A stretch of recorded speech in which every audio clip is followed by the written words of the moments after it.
Hey YouTube, and thank you for watching Junkworks DIY Garage. Well, in the past and the present, I've been told I talk way too much in a lot of my videos. So in hindsight is 2020 sort of way, I have decided to go back and start revamping some of my older videos. A couple reasons. YouTube is really not paying well right now, and so that'll kind of give me some content that I can put up instead of putting new videos up 3 times a week, because I just can't keep up that kind of content and do the kind of videos I want to do. These videos are going to be as short as I can possibly make them. If you have any questions whatsoever, please go watch the long version, the longest version of these videos. Some of these are going to have short versions, or long versions, short versions, and now even shorter versions. So but if you need more information, go find the other video on that. If this says shorter version, without further ado, let's get to it. Well, time to do the front brakes on the Ford Explorer. And this is what we're putting on the Ford Explorer. We went ahead and I ordered the cheapest EBC brakes I could get, and I did the rear brakes on this. So if you need to know how to do rear brakes on a Ford Explorer, please go check that video out. That'll be separate from this one. I'm no expert in anything I do, so if you see me doing something and you don't like the way I'm doing it, don't do it. I'm not responsible if you do something I do, hurt yourself, somebody else, or hurt your rig or something like that. Something else, I got the tire turned as far this way as I can get, so I can get back here a little bit easier. We're going to start out. We're actually going to take this part off right here, and it's actually, I believe, 13 millimeter. Old eyes are not working so good. 13 millimeter, and you got a bolt here and a bolt here, and they're actually quite short. At first I kind of thought I broke them on the other side, but let's see, righty tighty lefty loosey. So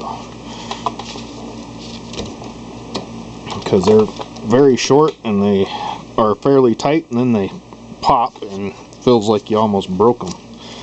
But at least in my case, that wasn't the case. Set those to the side. Now that brings the caliper up here, or should, we'll say, bring the caliper up. You gotta be careful right here. As you can see, that's where those go in. As these are the pins that allow the caliper to slide back and forth. So you don't want to be hitting this, but right here there's a little ear, and you don't want to pound on it. Just give it a tap.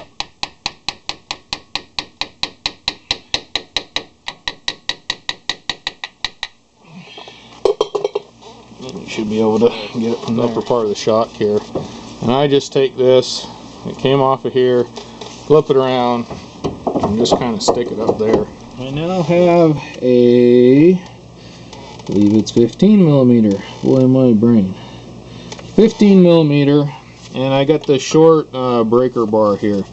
Because the next thing, these things are fairly tight. You got to get this piece off here, which actually just holds the brakes right here. You can leave the brakes in or take the brakes out, however you want to do it. But there's a bolt here and a bolt here, and they're 15 millimeter, and you got to get that off, and it's fairly tight.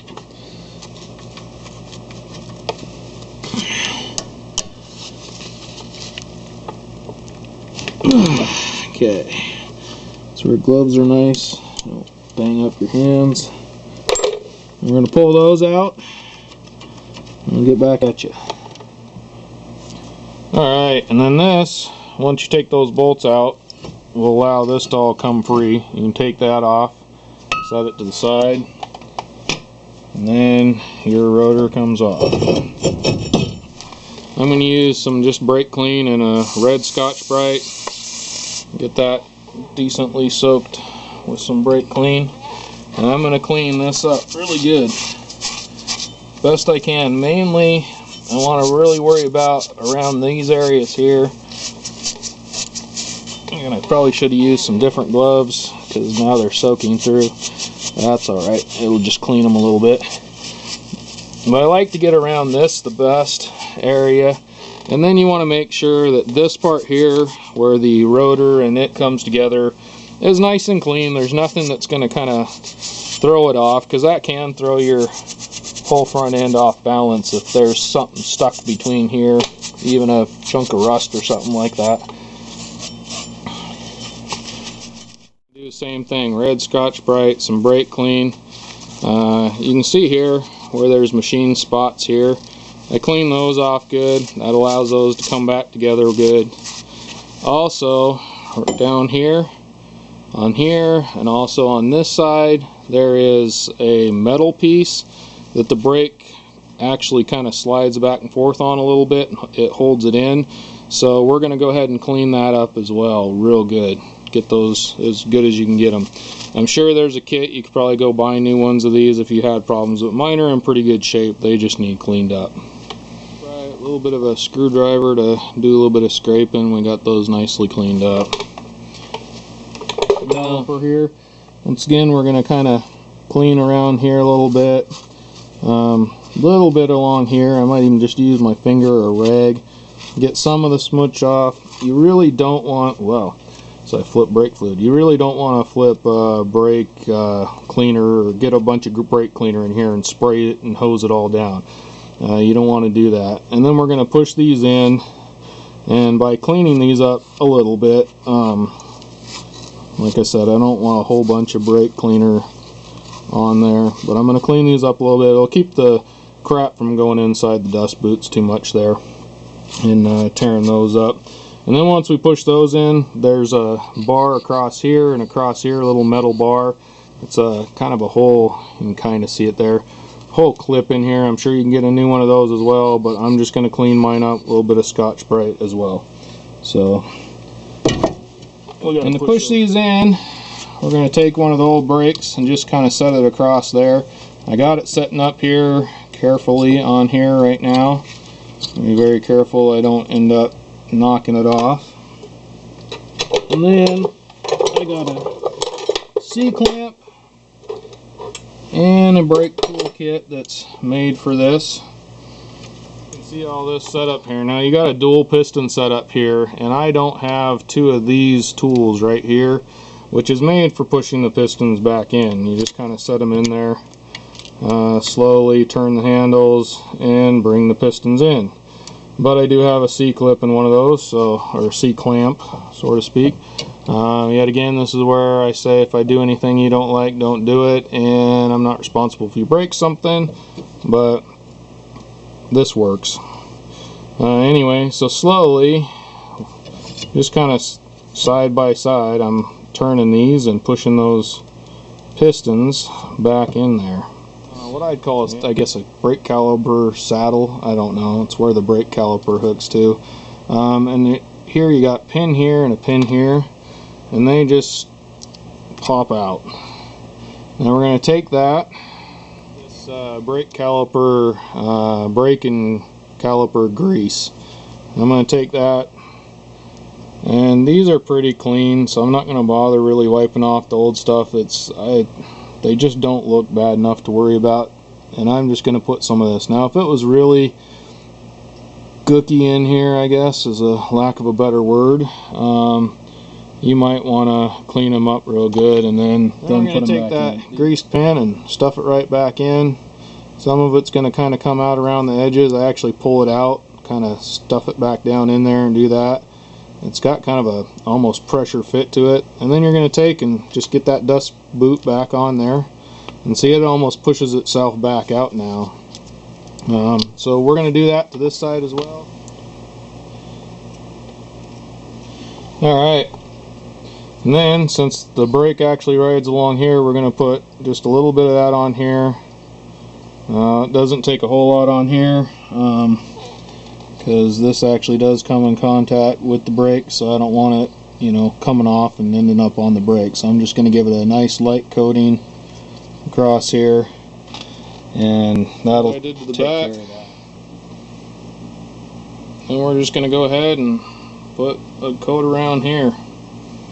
And I'm just going to take it, put it all the way around here. I'm going to put a little bit in between each one, and I'm going to just take my finger and actually spread it nice thin coat all the way around this whole thing. Piece here again, and I'm actually on both sides right here just going to put a little bit. Probably got more there than I really need.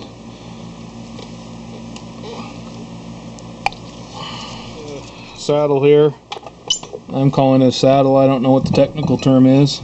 You're going to carefully kind of slip that in its spot, and I'm going to put this upper bolt in just to kind of hold it there, get it where it needs to be. And we're trying not to get a bunch of grease all over the rotor like I did on the other side here. Okay, so that's kind of sitting on there, just kind of hand tight. Now here's the thing. When I took these out, they were in there pretty good, fairly tight. And they have a red Loctite on there, it looks to appear like anyway. And that makes sense to me, so I'm going to go ahead and red Loctite these back in. So I'm just going to put a little bit of thread locker, Loctite, whatever you want to throw on there. I'll put that all over that one. And I'm going to stick it in the bottom down here.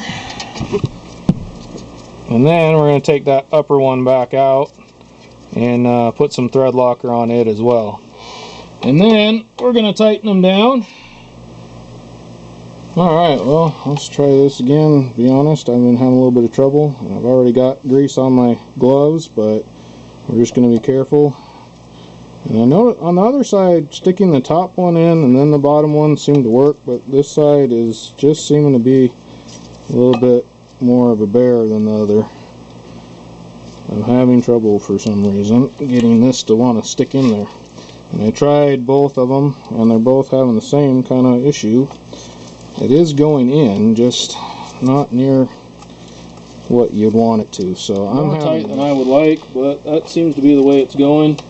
And I did have trouble getting the other one, if I remember correctly, a little bit too. So we're going to try this side now, see how it fits. I'm putting the bottom in first this time just to kind of see what's going on. Alright, that fit in there fine. So I'm a little curious about why this one was such a bother.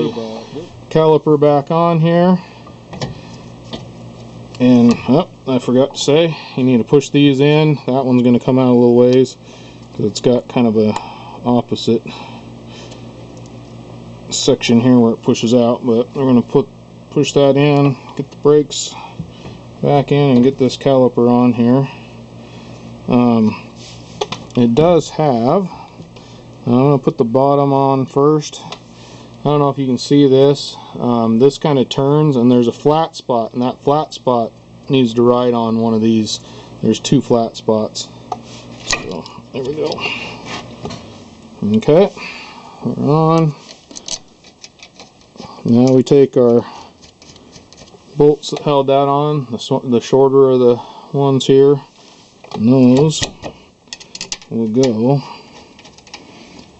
into here. A few spots I need to clean up because I got some grease on this one too. I will say these are some of the more difficult rotors and calipers, mainly the caliper part of it, that I've done before. They got the two pieces and all that, just kind of makes it a little bit more difficult. Well, thanks for watching Junkworks DIY Garage, where I'm proud to say I'm a jack of all and master of none. You all have a good one.